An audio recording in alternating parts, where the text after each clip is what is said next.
You're listening to another conversation with my friend Dr. Michelle Ritterman. We touch upon the political stance of Jane Goodall and how that maybe translates to the two tribes that we're finding in the human species. We talk about how the sense of I kind of belonging wanted to may talk to make you about that. sense in that Jane Goodall was interested conversation. in chimps. Enjoy She was it. not interested in politics. Right, that I know. And Yes. she never really became overtly political until recent years, where she's wrote that beautiful book about heirloom seeds, because companies like Monsanto, which is now Bayer, have disseminated artificial seeds around the world that are actually eliminating all the seeds that naturally reproduce every year. And Right. so people are having to hide in special places around the world, actually hide from Monsanto heirloom seeds. And those are the ones that naturally reproduce every year without your having to do anything. Right. So she became very political about this issue. And she did become political about wanting people to stop killing chimps earlier. But what happened in her own work is she was living with the chimps. She loved them, all of them. There were two troops, and she was very close with all of them. One day, one of the troops began the complete annihilation of the other troop, happily and gleefully, torturing to death babies, elders, until every single member of the other troop was annihilated. And this animal species is the closest to humans in Right. its, and so it raises the issue that, I've been interested in it. I'd wanted to give the keynote on it at the Erickson Congress. The last Erickson Congress is the future of human consciousness. And I would love to share with Ava what I think and hear from Ava what she thinks about this issue, because to me, it's the bottom line on which way will the human species go? And it's up for grabs right now all over the world. It's really come to a tipping point. Yes. And, Yeah. And so what are those variables, that, I've been talking forever about across all nationalities, all ethnicities, all religions. Every family, I see two tracks in almost every family.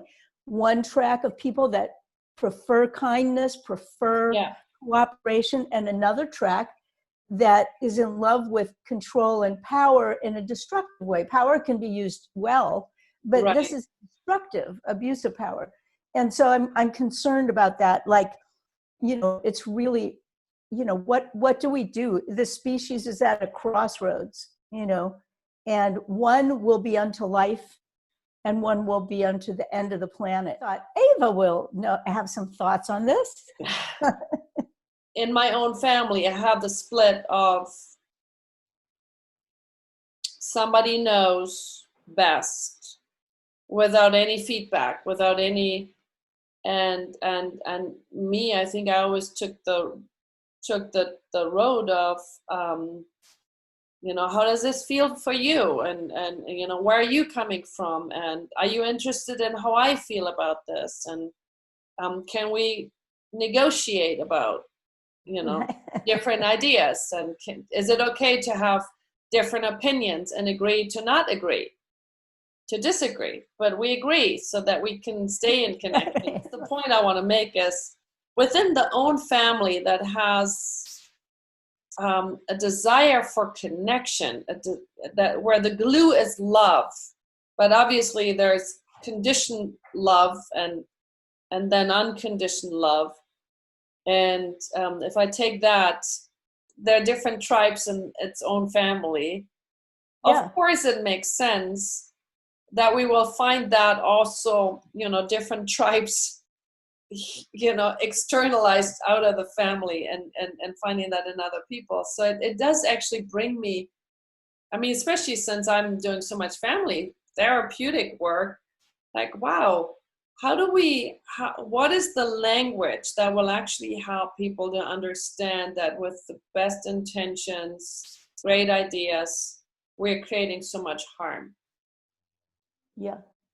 because I mean, I strongly believe that even though very destructive people may come from an idea, I'm helping the world. This is how I protect. This is how I bring the best version of myself. These positions that people take are very well rationalized, and like both Hitler and Donald Trump, for example, believe that they are the son of God. And that was said in numerous speeches, and Trump has been indicating that by holding up the Bible after. The rationalization is easy for some reason for some people, and other people have more trouble inventing an altruistic motive to why they're causing other people to be sad or scared or to harm them or to deprive them of food, work, and the right to life. I mean, other people have trouble rationalizing the morality of that. And it seems to me that it gets into possibly an issue of morality or conscience or right and wrong. I'm not sure about, just going down that track.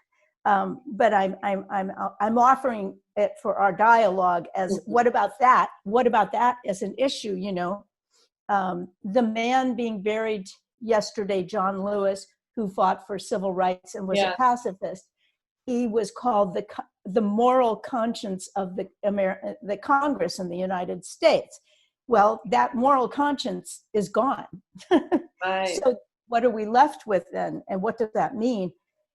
I think there's a lot that we don't talk about, because once we learn that there are two sides to every story and everybody has their right and everybody has their opinion, we started to eliminate morality and right and wrong, because there is no right or wrong. It's all the narrative. Right. I'm not convinced that's helpful to the species at this time, and I wanted to talk about that with you a little bit or hear your thoughts. Well, I guess I see two levels. Level one is where I'm trying to make sense. Where does all of this begin? And I guess the source I'm sensing is trauma. Like, I don't think a baby comes out with the intention to do something immoral. So something happens to that baby when it comes out, magical, open, and then and my sense is that there's such a yearning for a sense of belonging, and depending on what family I get born into and whatever capacity they have, and I'm just completely open to take in all kinds of information, there got to be traumatic experiences that then lead me to shutting down, disconnecting from my body, hooking up into my left hemisphere, completely disconnecting from my body, from nature, from all the possibilities that I have coming into the world as a package deal. When I'm, the baby is just completely one with everything, but also vulnerable to all these messages. So I guess for me, I'm sitting with, where is the source when things go really, really wrong? And I tend to come back to learning experiences that come from other traumatized people. I mean, I don't, so I don't know, which I feel like where do we begin, especially in our work too, to actually introduce new possibilities. And then there's the grown-up that is putting things with power in action. And that, to me, the action, the impact, that needs regulation for, like, that is wrong. And, you need to understand that you can't treat people this way. I want to comment first, though, on what you said about belonging. I think that's really wise. And I think that when we look at what makes people immoral, take a route of, I'm willing to do whatever I need to do to get ahead where I want to go, that model. Mm-hmm. I think you're right that belonging is an important facet. Very important what you're saying, can blind a person to right and wrong, because how could it be wrong if my grandfather says to do it? Exactly. Exactly. And then you get into the multi-generational trauma too that you were talking about. But I think that's a really good category to look at belonging. I mean, sensing that may be the core yearning of doing the wrong things, I guess, for the right reasons, because it's nurturing that that core longing, and that's the only way you know how to get it, because that's where you've been conditioned and exposed to. And I mean, I think this is how our capitalism works. Get good grades in the school, make sure that you get your high school degree, abitur, then you study, and then basically, I mean, and I studied economics at the beginning, so basically saying, okay, do this so that you're going to be the best, and you're supposed to make a lot of money, and you get in a high power position. In order to be there in a banking business or in a big consulting business, you had to play the game. If you're not playing the game, if you're inclusive, you're not being successful. So success is nurtured. If you want to be part of a certain gang or a certain group of people, success means you get applauded by, oh, you fought for your chair. Yeah, that's a great gesture. Right? I mean, I think that's the gesture. I mean, that's a great gesture. Or you're the first person to speak up and shut other people down. You have the idea, or you get gratification for stealing an idea from somebody else, but you're the person who says it to the right person. So it's all about networking and being the first. And in school you don't learn any good life skills about people skills, relationship skills. I mean, I wish I could bring the whole satir work into all educational systems. I mean, my dream is to teach relationship skills and empathy and compassion into all educational fields, or do theater, so that you can play a role, what it's like to be the mob one, and what to change positions and just get a better understanding of what it means to be a good human. One of my friends for my birthday gave me a present. That's a children's book, and it's the book about the little boy, the fox, and the horse, I guess. And it's a beautiful drawing. It's it looks almost like a calligraphy. Some of them are black and white, some of them are colored. And then there's one picture that's where the little boy is turning to the horse, and you just see them sitting on a big branch, and you just see the butts, and they're facing each other. And I guess the horse is asking the little boy, who do you want to become when you grow up? And he says, friendly. And it brought tears to my eyes, because I felt that is not what I'm experiencing in the larger field. Right. So if I can comment on what you've said so far, I think that it's really important what you're saying. And it always bothers me. You ask, how is your child doing? They'll say, oh, they're very successful. Yeah. And I say, what do you mean by that? They say, oh, they're getting a job with 6 figures. That's successful. And I say, well, I mean, what are they like as a person? I mean, are they nice? Are they friendly? Do they care about anybody else? I mean, that's not even addressed. And, I want to mention that, success, like you're saying, and it's not about the character of the human being. Yes. And, the other thing I was going to mention, that in a hotel room in Costa Rica, I don't know if I sent you that, but on the wall, it gives instructions to foreigners how to act in Costa Rica. And I mean, besides the shower, turn the shower knob to the right, 2 things. The housekeeper will come such and such. Number 3, Costa Ricans don't like if you talk about how rich or great or important or famous you are. They don't care. What they care about is, are you treating them nicely and are they treating you nicely? Yeah.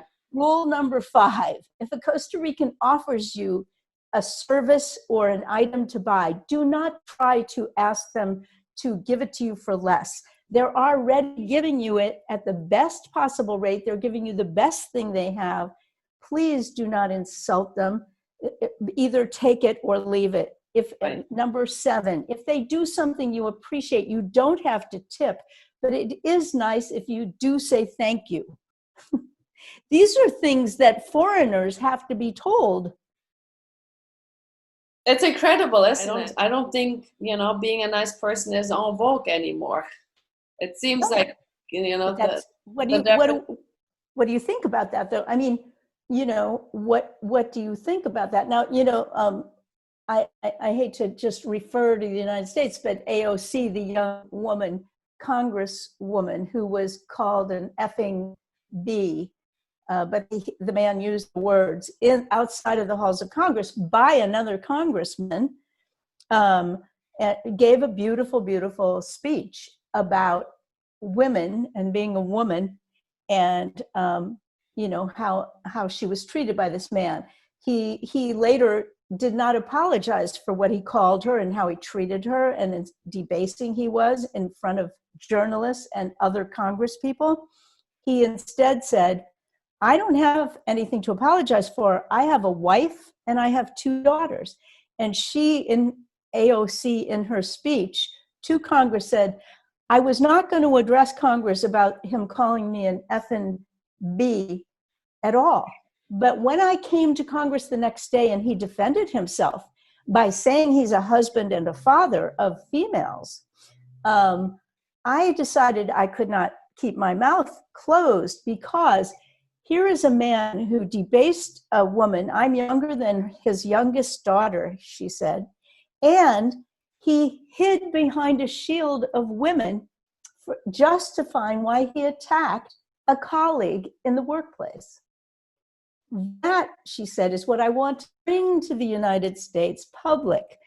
Is this the kind of people we want to be? And I think somehow, you're saying it's not in vogue. She was very kind, very respectful, but very assertive. And I thought, wow, now that's pretty cool.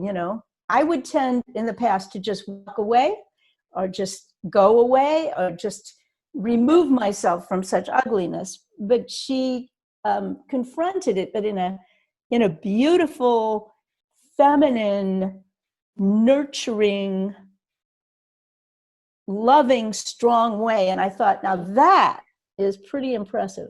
No, I totally love what you say, but I guess when I say it's not en vogue, I would be curious about what are the reactions, what are the responses, of her sharing it so elegant, so eloquent, and fiercely loving. I think to me that's the combination. Bring the fierceness in, to say stop right here, and use your voice with integrity, and to create a boundary and bring your energy forward, and at the same time do it. And she does it in a connecting and a respectful and a life assuring, life loving way. Yes, which includes both of them or all of them, all of the people who are named. And to me, that definitely is an important skill. I don't know, even though if a woman knows how to do it in that skillful way, if it's hurt from a big group of people, or if that triggers again, oh, here we go, and here's one that has hair on her teeth, like that's a German saying. Yeah, too much I got hair on it. her teeth. She is the hope of the future because she never insulted anyone. Yeah. What she did was give an opening for other voices like hers to have a chance to learn how to speak, to be bigger than getting defensive. Right. To continue to lay out the program they want to lay out and so on. I thought she really was not stopped. I think when you share those things, what really comes to my mind is again, that original sense of I want to belong, and the way I learned to belong was I have to fight for it with hard bandages and just in the wrong way and by modeling. And obviously somehow if you achieve success in terms of money power and influence, which is no success for me, but these seems to be the measures of today, then there's a lot of supporters that are either way looking away if you're doing something wrong, immoral, or they support you. They shake your hand and they have their benefits. And that's what I mean with, I think that's what's right now more en vogue, and you see it in, you see it in companies, you see it in, I think also in our educational system, you see it, to me, globally. I don't think that's just a phenomenon in the United States. No. You have that in Germany as much. And it's making me personally sick to my stomach to be in the presence of developed human beings with all the resources that we have today to look inside of ourselves, to deal with our issues, to deal with, hurts from the past, that still we act as if we're fighting is the only way. You know what's coming to my mind while you're talking, and I do not want you or me to be sick to our stomach, because it's sickening. And we need to not, I'm trying to defend against it myself. I don't want to become uncaring at all. And yet, how do you protect yourself? But what I was coming to my mind just to flag this is, the men attacking her, they were together. There were two big, tall white guys, and she's a little woman from a Puerto Rican community in the United States, representing a poor community. Mm-hmm. And the men were predatorial. They were predators. They were like an animal that is preying on the vulnerable and the weak. She was being like that mother lion, defending and protecting all the girls and women and vulnerable poor Puerto Ricans and blacks and everybody that's not being represented. Here she was, like a little David and Goliath. She was standing there and protecting them. She was not attacking anybody, but she wouldn't let them attack either. That seemed really good to me. Yeah, but here's something I've noticed significant that you say. Obviously, if she is speaking for this whole community, there is a big sense of belonging where she's coming from, but not from an ego, not from a hurt place, but much more from almost like a spiritual leadership awakening place. Yes. I guess yes. The point I made with a sense of belonging, where I find a lot of times the source for people doing, being part of a wrong group, and that maybe being the trigger. Here, I think the need for the sense of belonging is there too, because obviously she speaks for a whole group. So I'm a representative of something that's important and bigger than me. And to me, that actually allows her to let go of her maybe being heard, the triggers in the moment, and stepping back and being more in alignment and coming from a much more congruent and even more spiritual place. Maybe. No, I totally think you're onto it. I think that's brilliant. And yes, and she speaks about in the thing, her parents, her father, she said, I'm glad my father wasn't here to see you try to debase me on television. Yeah. But my mother had to see you. And I'm not glad my mother had to see you do that. And that's why I'm here to represent myself and my community and the other people. But it's interesting. So when we, perhaps you, Ava, me, we go forth maybe loved by family and so on, but the family not really behind us in the sense of not really grasping who we are or sending us out as their spokesperson, because they find that maybe even threatening. Exactly. Right? Then to whom do we belong? And you're very right. She was very able to speak very comfortably because she has a community behind her. She has her family behind her. everybody, that she could be the mother lion, Yeah. the cubs are behind her. Yeah. So we're kind of out there in some ways, probably similarly, you and I, representing a force that is not necessarily walking behind us.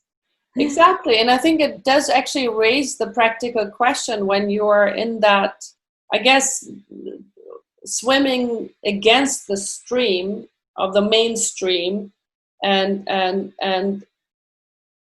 transmitting something more human. We shared that we both want to humanize the humans again and right, rehumanize the humans. Let's make a bumper humanize sticker. The humans and bring the human back to humanity. Exactly. See it as we need to reconnect and remind ourselves to our true nature and all the knowing that we have. But I feel it does raise the question when you stand up and give voice to what is not necessarily mainstream and not necessarily being listened to with a lot of interest, then am I coming from a place where I feel, oh, here's my friend Jörg, and here's my friend Michelle, and here's my goddaughter who I want to talk for because he's my other goddaughter. So I guess bringing all the different people and resources and the greater good connected to me before I actually tap into the space of giving my voice to something that I believe needs to be said and needs to be heard and needs to be listened to. If I just stand up by myself, I would probably be trapped in like maybe a family wounded place and then feel too exposed, too much. And I think that needs self-care and self-connection first. That's very important, and maybe we can talk about this another time. I think what you're raising again is very, very important. I had a karate teacher when I was young named Mr. Yoshida, and I was able to get the last 6 classes alone with the master instead of his student trainer, which was Mr. Yoshida. I insisted, and we spent the entire last 6 classes talking.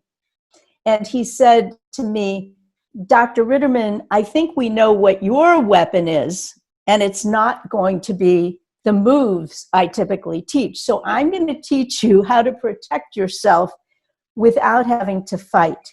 And He said, the great master never fights.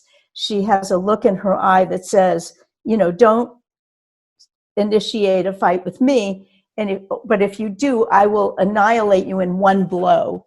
Yeah. And no one will ever fight with you. But the other thing he told me is that you must surround yourself. When I helped a prisoner get out of prison in Chile, yes, said I had to surround myself with support. I got letters from Congress people in Germany.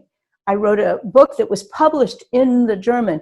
I got from Congress people in the United States. I was a no one. I represented nothing. From the American Family Therapy Association, I got all these letters of support. When I went as a single individual with no one supporting me, really, I had the support of the world before I walked into the prison. It looked like I was just a little fish in a school of little fish, but when you put us all together, it looked like a big fish. And that is very hard right now, to mobilize your other little fish. I am happily being your little fish anytime. I'm your little fish. We swim. We can swim in the same school, and let's just find a bunch of other ones and But I mean, isn't that amazing the way you say it? That I was this individual, and yet I had all these letters and all the support. So it sounds to me, it says everything about you, that you were able to attract as a force all these support letters and all these resources to you. Well, I collected all the good people of the world, I swear, because I asked a South African minister named Chenwani Ferasani. He came and stayed at our house because he was talking about South Africa under Mandela, and he had been released from prison. And I said, Chenwani, who got you out? Because most people never got out of those situations. Who got you out? How do I get this young man out of prison? And he said, everyone. I said, okay. So I went to Amnesty International. I went to Doctors Without Borders. I went to Washington, D.C. I went to Germany. I wrote books and books and articles and articles. And finally, I arrived. I got into the prison system where they wouldn't even let in Doctors Without Borders. They wouldn't let in the Red Cross because it seemed like, who is she? And I would say to the head of the chief of police, I said, I have no power. I told him quite honestly, the only power I have is I sometimes can make somebody feel better. Is this system so frightened that it can't let a little lady in to make one person feel a little better for an hour? And he let me in. And from there, from that one person, and I'll tell you, when I left the prison in Santiago, all the guards came to the door, some with tears in their eyes, shook my hand and thanked me because I treated them as human beings in a context that became so inhumane that they hadn't even remembered who they were. But that's what I mean. You bring your beautiful heart. You bring your humanity. I think that's what really the force is. That's what we have, and then we have to just attract like people, which is, how you and I have ended up, this has been I love COVID. It's been my favorite disease. No, I'm kidding, because it's massively destroying people. But it brought us together, and I think it's also mobilizing the good angels around the world. I feel that too. What I'm really noticing is there are two things that are happening. One is, I think it really brings magically people together where I'm just curious, like, well, that's like unicorn magic. I don't know how that happened. And then there are all these synchronicities happening. And the other side too, where I'm noticing it also brings to the light all the shadow that we have known about, but looked away from. So I think the gift of this whole traumatic and dramatic situation is also, it opens the light. It really gives a lot of light, and it brings light to all the dark and shadow place for saying, here, I lift the curtain. Here's something you really need to look at. What are you going to do with it? Do you use it as a wake-up call? Are you finding, if we think about the path of division, are you finding the right track back home to humanity or not? And it does seem to me really that this time is opening a potential for that. Mm-hmm. To look at the darkness and all the inhumane, horrible things that we have created. I would say the theme of what we've talked about today is really bringing humanity back into the human. I could close it with the metaphor that I've been continuously coming up, and like the relationship ideas, and I think the reconnection of Eva and Lilith, the shadow, the seemingly discounted shadow woman, but that has the fierceness. I think the woman that you were mentioning had the combination of the feminine quality, but also fierce feminine quality, which I think is the original quality of Lilith, saying, I'm equal to the man and you don't, I'm not gonna only surrender to you, and then the sweetness of Eva's quality. And to me, I think it needs the fierce feminine quality coming back into harmony, and then finding ways that Adam is capable of inviting the full light shadow woman back into the conversation. I totally agree. Taking inside of us, I ended a poem about my mother. How can I rightly take inside of me the daily fierceness of your spirit?